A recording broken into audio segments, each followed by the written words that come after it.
she felt did so much for, that she wants to show her appreciation. She did it then. It may seem incredible, but it is true. The world in which we live is a world of imagination. In fact, life itself is an activity of imagining. All that we behold, though it appears without, it is within, in our imagination, of which this world of mortality is but a shadow. Nothing appears or continues in being by a power of its own. Events happen because comparatively stable imaginal activities created them, and they continue in being only as long as they receive such support. Therefore, the secret of imagining is the greatest of all problems, to the solution of which everyone should aspire. For supreme power, supreme wisdom, and supreme joy lie in the solution of this great mystery. When man solves the mystery of imagining, he will have discovered the secret of causation, and that is, imagining creates reality. Divine imagining and human imagining are not two powers at all, but one. The valid distinction which exists between them lies not in the substance with which they operate, but in the degree of intensity of the operant power itself. Acting at high tension, an imaginal act is an immediate objective fact. Keyed low, an imaginal act is realized in a time process. Human history, with its forms of governments, its revolutions, its wars, and in fact the rise and fall of nations, could be written in terms of the imaginal activities of men and women. All imaginative men and women are forever casting forth enchantments, and all passive men and women who have no powerful imaginative lives are continually passing under the spell of their power.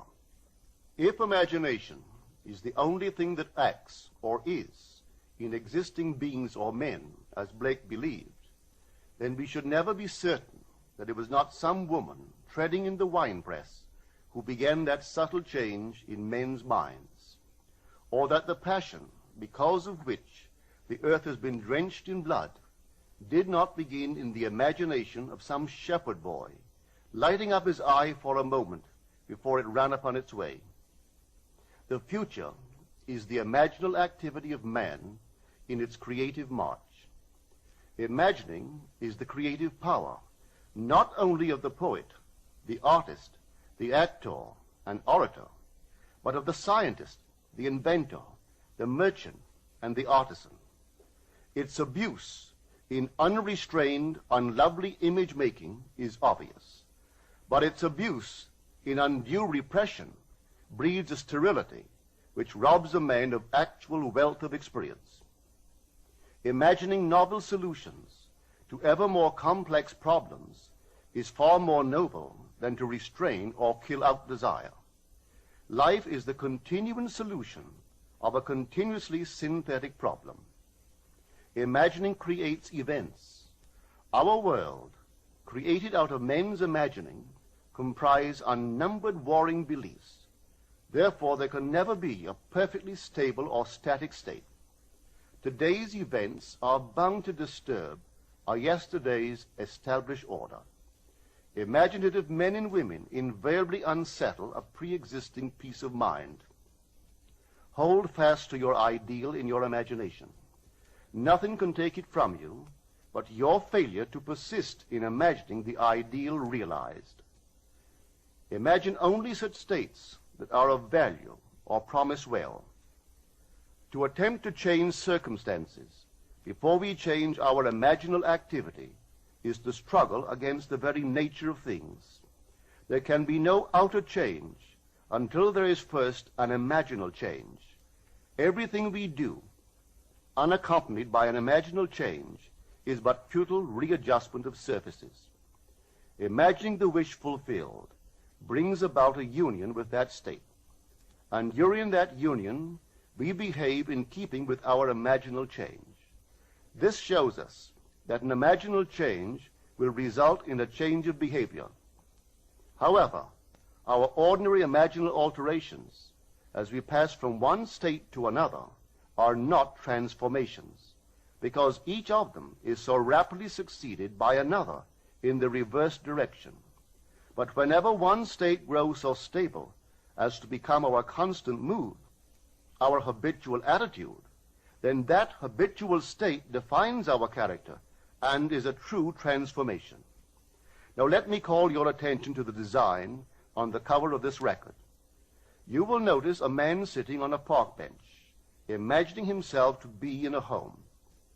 This is the secret of those who lie in bed awake while they dream things true.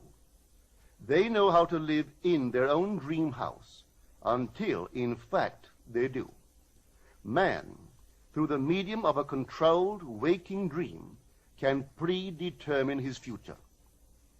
That imaginal activity of living in the feeling of the wish fulfilled leads man across a bridge of incident to the fulfillment of the dream. If we live in the dream, thinking from it and not of it, then the creative power of imagining will answer our adventurous fancy, and the wish fulfilled will break in upon us and take us unawares. Man is all imagination.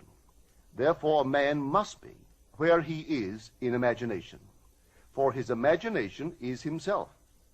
To realize that imagination is not something tied to the senses or enclosed within the spatial boundary of the body is most important. Although man moves about in space by movement of his physical body, he need not be so restricted. He can move by a change in what he is aware of. However real the scene on which sight rests, man can gaze on one never before witnessed. He can always remove the mountain if it upsets his concept of what life ought to be. This ability to mentally move from things as they are to things as they ought to be is one of the most important discoveries that man can make. It reveals man as a center of imagining, with powers of intervention which enable him to alter the course of observed events, moving from success to success through a series of mental transformations of nature, of others, and himself. How does he do it? Self-abandonment. That is the secret. He has to abandon himself mentally to his wish fulfilled, in his love for that state, and in so doing live in the new state and no more in the old state. Now we can't commit ourselves to what we do not love, so the secret of self-commission is faith plus love. Faith is believing what is incredible. We commit ourselves to the feeling of the wish fulfilled, in faith that this act of self-commission will become a reality, and it will, because imagining creates reality. Imagination is both conservative and transformative. It is conservative when it builds its world from images supplied by memory and the evidence of the senses. It is creatively transformative when it imagines things as they ought to be, building its world out of the generous dreams of fancy. In the procession of images, the ones that take precedence naturally are those of the senses. Nevertheless, a present sense impression is only an image. It does not differ in nature from a memory image or the image of a wish.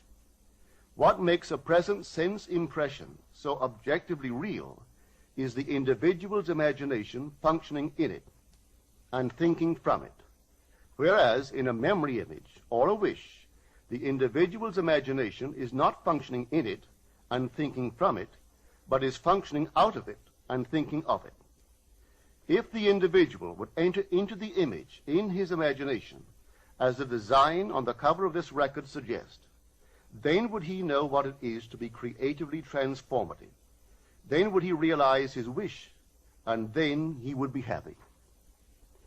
Every image can be embodied, but unless man himself enters the image and thinks from it, it is incapable of birth.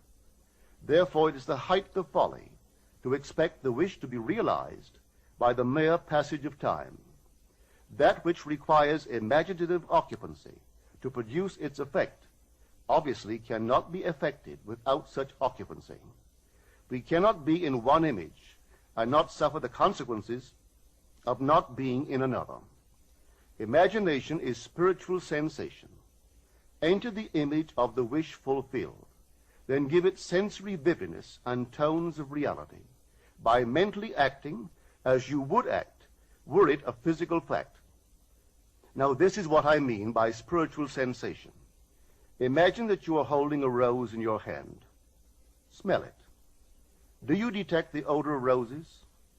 Well, if the rose is not here, why is its fragrance in the air? Through spiritual sensation, that is, through imaginal sight, sound, scent, taste, and touch, man can give to the image sensory vividness. If he does, all things will conspire to aid his harvesting. And on reflection, he will see how subtle were the threads that led to his goal. He could never have devised the means which his imaginal activity used to fulfill itself. If man longs to escape from his present sense fixation, to transform his present life into a dream of what might well be, he has but to imagine that he is already what he wants to be, and then feel the way he would expect to feel under such circumstances. Let him, like the make-believe of a child who is remaking the world after its own heart, create his world out of pure dreams of fancy. Let him mentally enter into his dream. Let him mentally do what he would actually do were it physically true. He will discover that dreams are realized not by the rich, but by the imaginative. Nothing stands between man and the fulfillment of his dreams but facts, and facts are the creations of imagining. If man changes his imagining, he will change the facts. Man and his past are one continuous structure. This structure contains all of the facts which have been conserved and still operate below the threshold of his surface mind. For him, it is merely history. For him, it seems unalterable, a dead and permanently fixed past. But for itself, it is living. It is part of the living age. We cannot leave behind us the mistakes of our past, for nothing disappears. Everything that has been is still in existence. The past still exists, and it gives and still gives its results. Man must go back in memory, seek for and destroy the causes of evil, however far back they lie.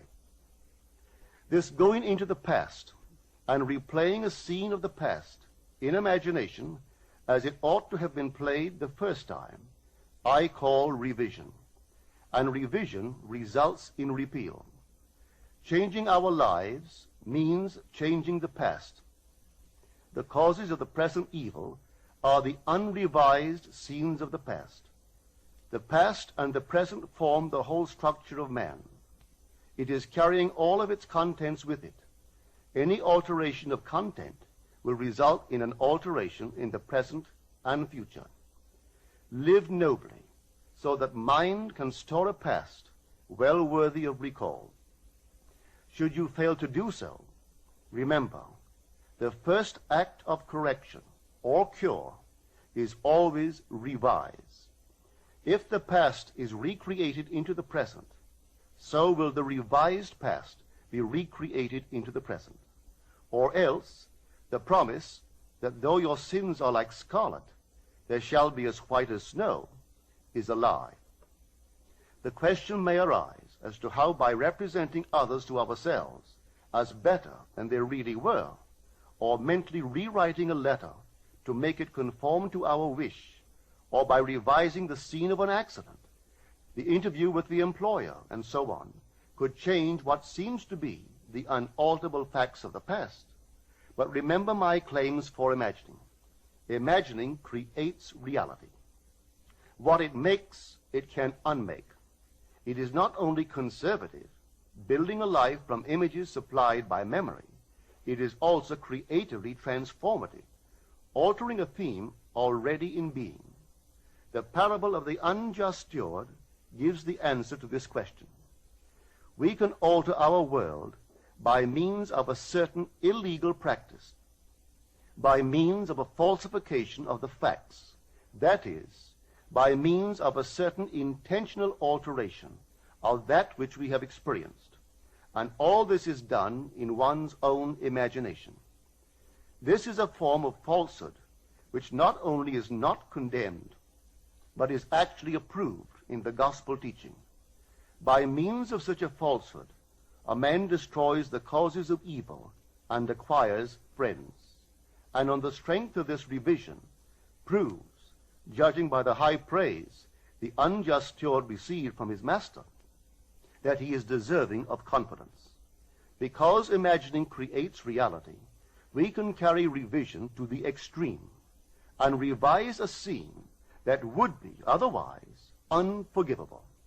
We learn to distinguish between man, who is all imagination, from those states into which he may enter. An unjust steward, looking at another's distress, will represent the other to himself as he ought to be seen. Were he himself in need, he would, like the man on the cover of this record, enter his dream house in his imagination and imagine what he would see and how things would seem and how people would act after these things should be. Then in this state he would fall asleep, feeling the way he would expect to feel under such circumstances. Would that all the Lord's people were unjust stewards, mentally falsifying the facts of life to deliver individuals forevermore. For the imaginal change goes forward until at length the altered pattern is realized on the heights of attainment. Our future is our imaginal activity in its creative march. Imagine better than the best you know.